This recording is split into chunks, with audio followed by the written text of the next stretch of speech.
Israel और Hamas के बीच जारी 22 महीने की लड़ाई अब एक नए मोड़ पर पहुंचती दिख रही है। इजराइल की सेना गाजा सिटी से एक बड़े सैन्य अभियान की तैयारी कर रही है, जो आने वाले कुछ दिनों में शुरू हो सकता है।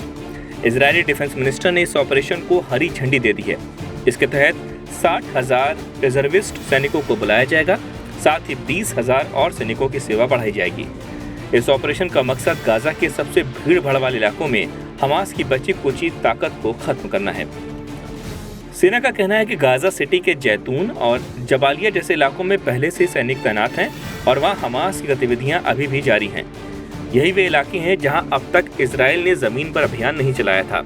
गाजा सिटी हमास की सबसे मजबूत सैन्य और प्रशासनिक ताकत का केंद्र है और इस अभियान में इजराइल हमास की भूमिगत सुरंगों को भी निशाना बनाएगा।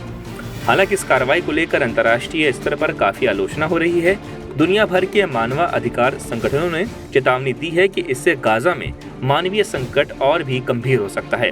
गाजा की बड़ी आबादी पहले ही विस्थापित है।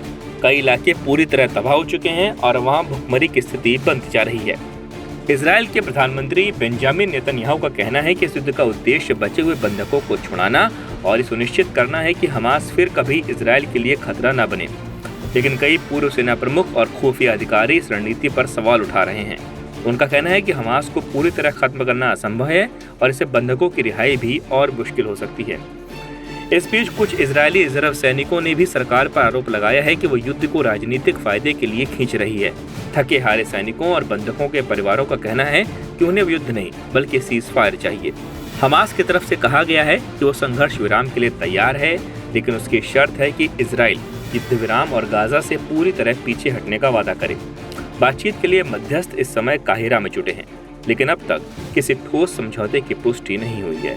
गाजा के स्वास्थ्य मंत्रालय के मुताबिक अब तक 62,000 से अधिक लोगों की जान जा चुकी है। इनमें से करीब आधी महिलाएं और बच्चे हैं। इसके अलावा जून के बाद से 150 से ज्यादा वयस्क और 112 बच्चे कुपोषण की वजह से मर चुके हैं।